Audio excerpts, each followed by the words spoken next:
Welcome back to the Deep Dive. It is great to have you with us. Today, we're doing something a little bit different. We aren't just looking at a business book. We're looking at a demolition project. We are taking a sledgehammer to the very foundation of the traditional workplace to see if the way we've all been taught to work actually makes any sense at all. It is a demolition project, and honestly, it's long overdue. We're exploring Rework by Jason Fried and David Heinemeier Hansson. If you've ever sat in like a 3-hour meeting staring at a PowerPoint deck thinking there has to be a better way to do this, well, this is the manifesto you've been waiting for. Manifesto is definitely the right word. Usually when I hear someone say, everything you know about business is wrong, my skepticism radar goes off immediately. It sounds like a clickbait. It sounds like a gimmick to sell a course or something. But we have to look at the source here because these aren't academics writing from an ivory tower, are they? No, and that is so crucial for the credibility here. If this were written by a professor who had never actually run a company, we could probably ignore it. But the authors are the founders of 37 Signals. Most people know them as the creators of Basecamp, the project management software, along with tools like Highrise and Campfire. Their track record is what gives them the right to be this aggressive. They've been profitable for over 2 decades now. And that is the key word, profitable. Not just valued at $1 billion on paper, but, actually making money. Exactly. They survived the dot-com bubble bursting in the early 2000s. They survived the 2008 recession. And they did it all without taking massive amounts of venture capital or hiring an army of people. They stayed small, they stayed frugal, and they stayed incredibly profitable. And on the technical side, they're heavy hitters too. We should mention that. David Heinemeier Hansson created Ruby on Rails. For those of you who aren't developers, that's the programming framework that powered a massive chunk of the modern internet. Twitter, Airbnb, GitHub, they all started on Rails. So when these guys talk about building things efficiently, they've got the receipts. They absolutely do. Their whole philosophy is essentially a rejection of the typical startup model. You know the one burn cash, hire as fast as possible, worry about profit later, and chase that unicorn status. They're saying, no, stop, start a business, not a startup. And today, our mission is to help you unlearn all that MBA jargon. We want to deconstruct the myths of the so-called real world and look at a pragmatic, faster, and honestly a much saner way to work. I love that distinction between a business and a startup, and we are definitely going to get deep into that later. But let's start with that first segment, tearing down the myths. The book opens by attacking a phrase that I think is the ultimate conversation stopper in any office. You have a new idea, you pitch it with excitement, and someone leans back, crosses their arms, and says, that won't work in the real world. Ugh. It is the ultimate wet blanket. It just shuts down critical thinking immediately. The authors argue that the real world is actually just a fallacy. It's a depressing place where new ideas go to die. When someone tells you that won't work in the real world, what they're really saying is, I don't think that will work because it's not what I'm used to. It's just a defense mechanism for the status quo. So it's not some law of physics, it's just a mindset. Precisely. It's an excuse not to try. And 37 Signals points to their own history as proof that the real-world rules are, entirely optional. For example, in the real world, you're supposed to have a centralized office to collaborate, right? You need everyone in the same room to have synergy. Well, they have a distributed team spread across 8 cities and 2 continents. And they were doing this long before the pandemic made remote work feel normal. Long before. And okay, look at sales. In the real world, if you want millions of customers, you need a boiler room full of salespeople cold calling and closing deals. 37 Signals has millions of users and 0 salespeople. That is the one that always blows my mind. 0 salespeople for a software company. That feels like it should be impossible in the real world. And here's the biggest rule breaker of all. In the real world, you protect your intellectual property with your life. You sign NDAs before you even say hello. You keep your secrets under lock and key. These guys publish books and blog posts telling their competitors exactly how they code, how they design, how they manage, and yet they prosper. So the lesson is that the real world isn't a place, it's a choice. And you can choose to opt out. It's almost like the real world is just a ghost story we tell each other to keep us from taking risks. But speaking of things that businesses obsess over, let's talk about planning. This is another sacred cow they just slaughter. Most businesses are addicted to the 5-year plan or the 10-year roadmap. If you don't have a long-term plan, you aren't serious. Rework just says planning is guessing. It's a provocative statement, but if you actually break it down logically, it's undeniable. When you write a long-term plan, you're operating in a fantasy land. You are trying to predict market conditions, competitor moves, the economy, technology, years in advance. You have zero control over any of those things. So calling it a plan just gives you this false sense of security. It's really just a guess. But surely you need some kind of direction. You can't just wander aimlessly. You need a direction, yes, a compass, but you don't need a rigid turn-by-turn map. The authors make this brilliant point about when you write the plan. Usually you write the business plan at the very beginning of a project. Right, before you even launch. That's like step one. Which is the exact moment you have the least amount of information. You haven't started, you haven't talked to a single real customer, you haven't faced a single technical hurdle.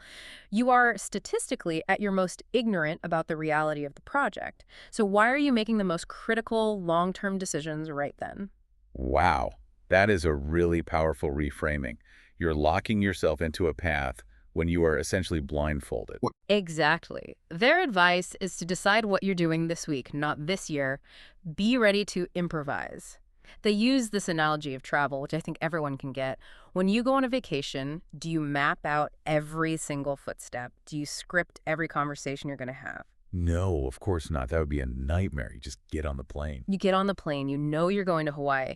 But if you forgot your toothbrush, you don't cancel the trip. You buy a toothbrush when you get there. You just figure it out. And if it starts raining, you go to a museum instead of the beach. You pivot. Exactly. In business, that ability to buy the toothbrush when you get there, to pivot and adapt to reality, is a massive competitive advantage. If you are locked into some 5-year plan, you are wearing blinders. You might march right off a cliff because the plan said go straight, even though the road clearly turned left. Okay, so flexibility beats planning. That makes sense. Now, this leads us to something that the startup world absolutely loves to romanticize, and that is failure. We hear it all the time. Fail early, fail often. Failure is a badge of honor. I feel like I see this on LinkedIn every single day. CEOs bragging about how many companies they crashed. Rework takes a very, very different stance. Oh, they hate this trope. They argue that we fetishized failure. We treat it like a rite of passage, as if you aren't a real entrepreneur until you've lost everything. But the authors ask a simple question. Why? Failure is not a prerequisite for success. But the conventional wisdom is that you learn more from failure than you do from success. Is that not true? It's a half-truth and a really dangerous one. You learn what not to do. So if you try to build a product and it fails, you know that specific approach didn't work. But you still don't know what will work. You're just one option down. Contrast that with success. When something works, you know exactly what worked. You can do it again. You can do it better. You can build on it. Is there actual evidence for this, though? Because it feels like such an ingrained belief that failure makes you stronger. There's actually surprising data on this. The authors cite a study from Harvard Business School that looked at serial entrepreneurs. It compared the success rates of people based on their past history. They found that entrepreneurs who had failed in a previous venture had a success rate of 23% in their next one. Okay, 23%. Got it. Now, compare that to first-time founders, people who had never done it before, total novices.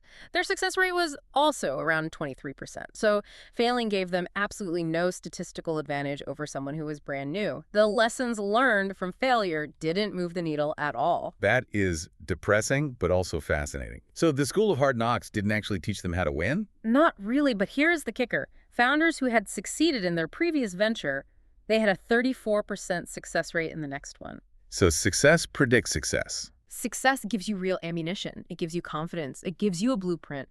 You know, evolution builds on what thrives, not what dies out. So the takeaway is, don't seek out failure. Don't embrace it. Try to win. And when you do win, double down on that. That is so refreshing. I think a lot of people are burning themselves out trying to fail forward when they should just be focusing on small wins. And speaking of burnout, that brings us perfectly to our second segment, redefining growth and work culture. We have to talk about the cult of workaholism. Oh, this is pervasive, especially in the U.S. and in the tech sector. This idea that burning the midnight oil is a badge of honor. If you aren't sleeping under your desk, you aren't committed, you aren't hustling. I've been in those offices. Yeah. You feel guilty leaving at 5:00 p.m. because everyone else is still typing away, even if they're just checking email or browsing the web. It's pure theater. And Rework argues that workaholics actually create more problems than they solve. First, it's not sustainable. You will crash. That's obvious. But more interestingly, they argue that workaholism is often a cover for intellectual laziness. Laziness? That seemed totally contradictory. They're working 13 hours a day. How is that lazy? Because they're using brute force instead of efficiency. If you know you have all night to finish a project, you don't look for the smart shortcut. You don't prioritize. You just throw hours at the problem. It leads to these inelegant, bloated solutions. It's like packing a suitcase. If you have a massive trunk, you just throw everything in pants you won't wear, 3 extra pairs of shoes. You're sloppy. But if you only have a tiny carry-on, You become a master of packing. You only take what is absolutely essential. Constraints force you to prioritize. The authors say the real hero isn't the person who stays all night fixing a crisis. The real hero is the person who figured out a faster, smarter way to do the job and went home to their family. They didn't create the crisis in the first place. go home. It's such simple advice, but it feels revolutionary. But let's zoom out to the company level. The book asks a very fundamental question. Why grow? Yeah, this challenges the default setting of capitalism, which is bigger is always better. If you aren't growing, you're dying, the authors ask. Why? Why is big the only metric for success? They use a great comparison with universities. Right, they talk about Harvard and Oxford. Exactly. We don't judge Harvard by how many thousands of professors they have. We don't say, oh, Harvard would be so much better if they just opened a franchise branch in every mall in America. That would actually ruin the brand. It would devalue it completely. Totally. We judge them by their value, their impact, their quality. So why don't we judge businesses that way? We seem to have this idea that if a company doesn't scale into a giant, it's a failure. And we shouldn't. Small is not just a stepping stone to big. Small is a great destination in itself. You can be small, profitable, and happy. And they point out the very real risks of growth. As you add employees, rent, IT infrastructure, you gain mass. And mass creates gravity. It makes you slow. It creates inertia. In physics, the more massive an object, the more energy is required to change its direction. It's the same in business. If you're a huge company, pivoting is painful. It takes months of meetings just to change a simple policy. If you're small, you can change your entire business model in a week. That flexibility is worth more than we give it credit for. That flexibility is survival. Yeah. Absolutely. Now, I want to touch on this distinction they make between a startup and an actual business, because they really seem to dislike the startup label. They do. They view the startup mentality as a kind of crutch. It's a magical thinking zone. In a startup, you can ignore revenue. You can ignore profit. You can spend other people's money because you're scaling. It just creates bad habits. It teaches you to play business rather than actually do business. We'll figure out how to make money later. That's the mantra. Right. And Rework says, no, start a business. A business deals with bills. A business needs to make a profit from day one. If you don't have a clear path to profit, you don't have a business, you have a hobby. This connects directly to their hatred of the term exit strategy. Oh, they despise it. They ask, why are you planning the breakup before you've even had the first date? If you are building a company just to flip it, to sell it to Google or Facebook, you're prioritizing all the wrong things. You are building to please investors, not to serve customers. You're building features that look good in a pitch deck, not features that actually help your users. You should have a commitment strategy, they say, not an exit strategy. Yes. Build something you actually want to run for the long haul. Build something you'd be happy and proud to be running in 10 years. I think that shift in mindset from get big and sell to stay small and last is probably the biggest unlearning moment for a lot of listeners. But let's get tactical. We've got the philosophy down. Now, how do we actually build things the Rework way? This brings us to segment 3, product strategy. And the first rule here, maybe the most important, is scratch your own itch. This is how 37 Signal started, isn't it? Basecamp came from this. It is. They were a web design firm. They needed a project management tool to handle their own clients because email was just getting messy and chaotic. They didn't like the complicated software that was out there, the Microsoft projects of the world, so they built a really simple tool just for themselves. That became Basecamp. They were the target audience. And the argument is that this is the safest and easiest way to build a great product. It completely removes the guesswork. If you're building something for some hypothetical other group of people, you have to do focus groups, you have to create personas, you have to guess what they want. You're guessing at their pain points. But if you build it for yourself, you know instantly if it's good.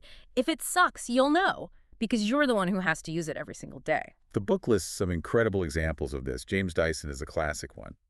Right. Dyson didn't set out to conquer the vacuum market as some shrewd business move. He was just vacuuming his house, and the bag kept losing suction as it filled up with dust. It was annoying him personally. So he ripped the bag off and started experimenting with cardboard and tape to build a cyclone system. He was solving his own problem. And Bill Bowerman at Nike with the waffle iron. A track coach. He wasn't a shoe executive. He just wanted his runners to be faster. He looked at their heavy shoes and thought, I need something lighter with better grip. He went into his kitchen, took his wife's waffle iron, and poured rubber into it. He ruined the waffle iron, but he invented the modern running shoe sole. It's that direct personal connection to the problem that matters. Exactly. Vic Firth did the same with drumsticks. He was a symphony percussionist who couldn't find straight, well-balanced sticks, so he started making them in his basement. When you solve your own problem, you have built-in empathy for the customer because you are the customer. You understand all the nuance. But here's the pushback I always hear. Okay, I have a great idea, but I don't have the resources. I don't have James Dyson's money or a factory. A lot of people stop because they feel like they lack time or capital. Rework calls that whining, they say. Embrace constraints. Constraints are advantages in disguise. Totally. They force creativity. If you have unlimited money and time, you get lazy. You bloat the product. You add features just because you can. If you have no money, you have to be clever. Think about prisoners. They build tools out of soap and spoons. That is innovation driven by extreme constraint. But for a business example, look at Southwest Airlines. What was their constraint? They made a decision early on that they would only fly one type of plane, the Boeing 737.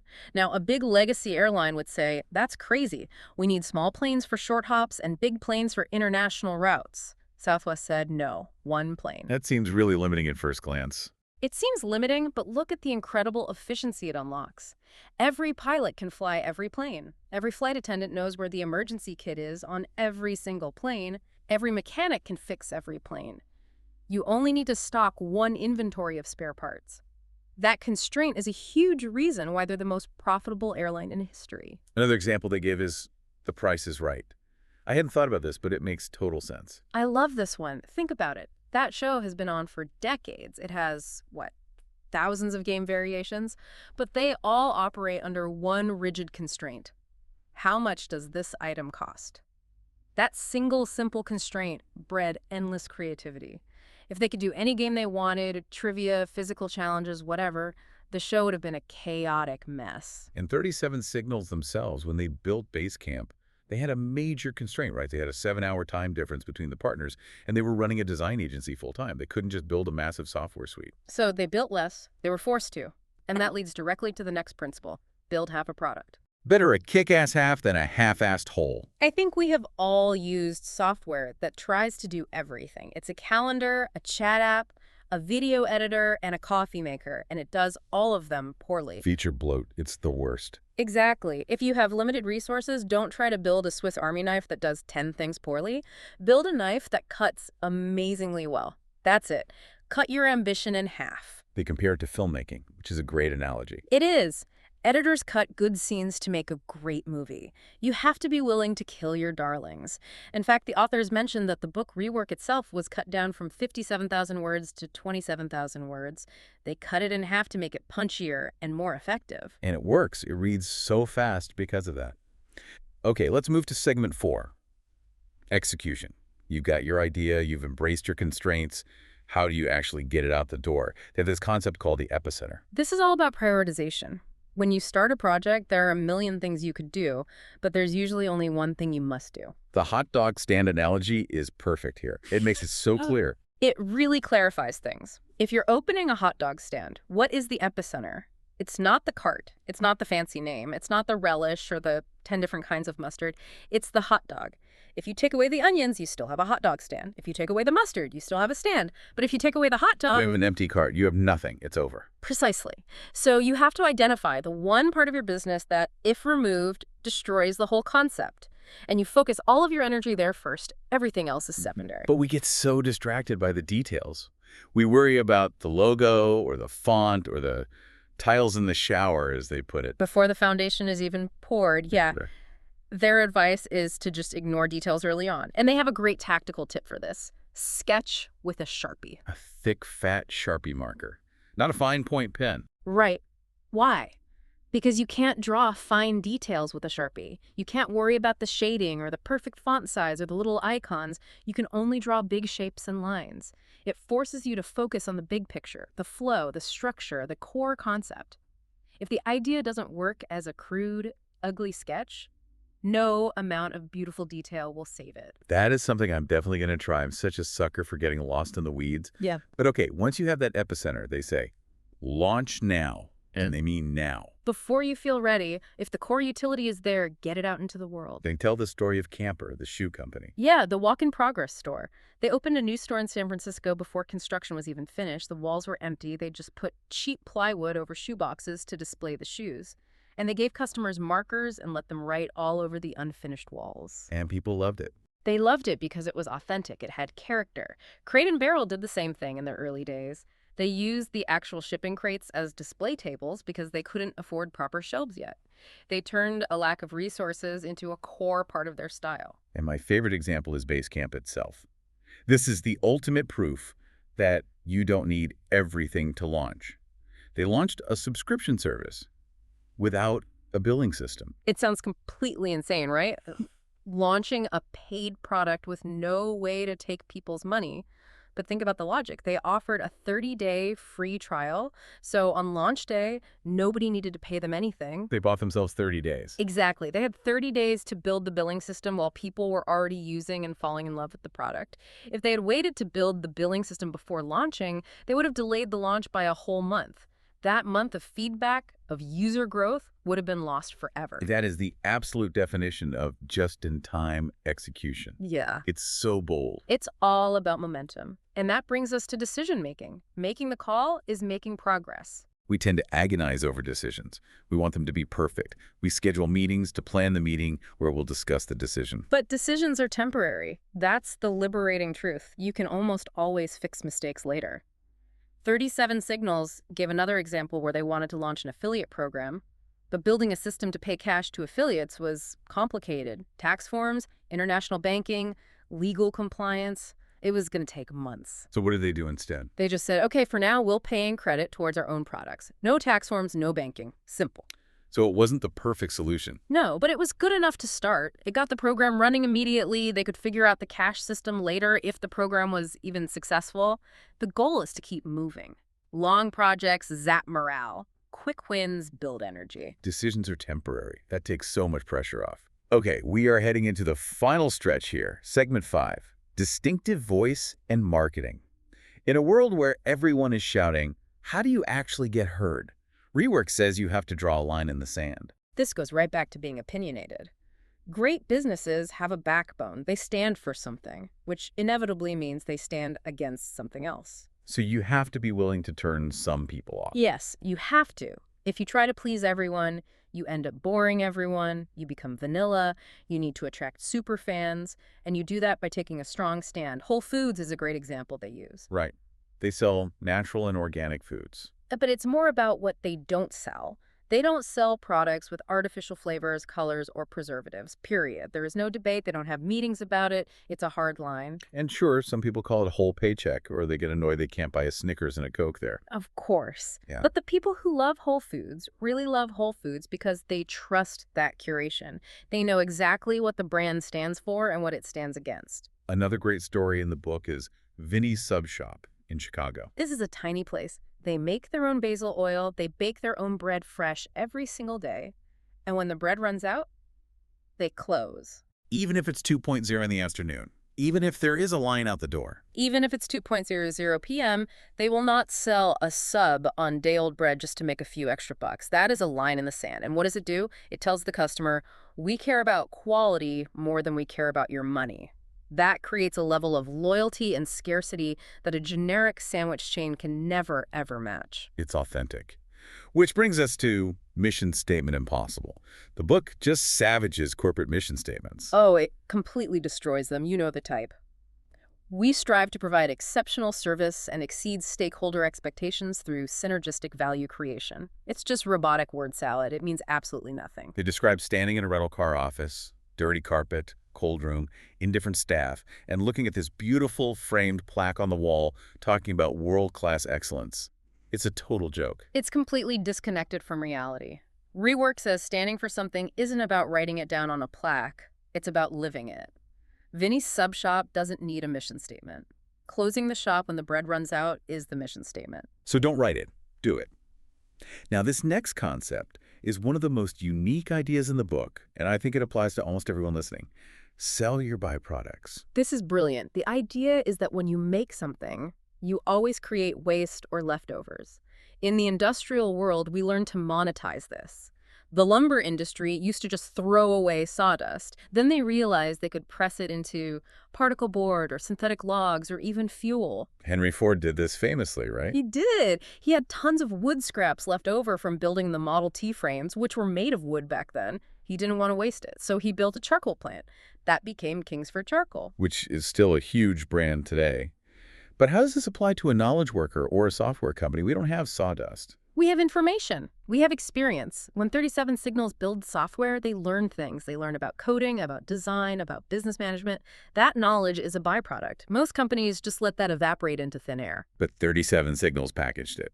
They packaged that knowledge into a blog. Then they packaged the blog posts into a book called Getting Real and then Rework. Those books made them millions of dollars and drove tons of traffic to their software. It was marketing that paid for itself. Or look at the band Wilco. That was another great example. Yes. They filmed the entire making of their album. It was a messy, difficult process, lots of infighting with the record label. They released that raw footage as a documentary called I Am Trying to Break Your Heart. It was a byproduct of their work, but it became a beloved product in its own right and deepened their connection with their fans. So the question for you, the listener, is, what are you throwing away? What knowledge or process or data are you sitting on that someone else would pay for? Exactly. Everything you do creates a wake. You just have to look in the wake. Finally, before we wrap up, we have to talk about tone. Tone is in your fingers. This addresses what musicians call gear acquisition syndrome. Photographers obsessing over cameras, golfers buying the most expensive clubs, the authors say. Give Tiger Woods a set of cheap rental clubs and he will still destroy you. Give Eddie Van Halen a cheap guitar from a pawn shop, and he still sounds exactly like Eddie Van Halen. It's not the tool, it's the technique. It's the person using it. In business, this means stop obsessing over the perfect software, the fancy Herman Miller chairs, the high-end business cards. None of that stuff matters. Your tone, your quality comes from you, not your gear. Use what you have. If you have a good idea, you can write it on a napkin, and it's still a good idea. That is a perfect place to start wrapping this all up. We have covered a massive amount of ground here. We've torn down the real world. We've abandoned planning. We've embraced constraints. We're selling our sawdust, and we're closing the shop when the bread runs out. So if you had to synthesize all of this, what does rework really mean for us? If I had to boil it all down, it's a call for reality over theory. It's about stripping away the business, all the meetings, the plans, the jargon, the suits, to get to the actual work. It's about simplicity and speed and just getting things done. And for the listener, what's the big takeaway? It's permission. It's permission to stop feeling guilty that you don't have a 5-year plan. It's permission to stop chasing venture capital if that's not your thing. It's a call to be a starter. They prefer the term starter to entrepreneur because it's less intimidating. You don't need permission from anyone to start. You just need an idea and a little bit of confidence. I love that. And here's a final thought to leave you with a little provocation based on that launch now concept we talked about. Right. I want you to ask yourself this. If you had to launch your idea in 2 weeks with zero outside money, what would you cut? Not what could you cut, but what would you absolutely have to cut to make that deadline? If you can answer that question honestly, you have found your epicenter. You have found the real truth of your product. It's a scary question, but it clarifies absolutely everything. And my challenge to you, the listener, pick just one rule we talked about today. Maybe it's sketching with a Sharpie. Maybe it's leaving work at 5:00 p.m. on the dot. Maybe it's canceling one useless meeting just to do the work instead. Just try it tomorrow. See what happens. You might find that the real world doesn't collapse after all. Exactly. Thanks for diving in with us. We'll see you in the next one.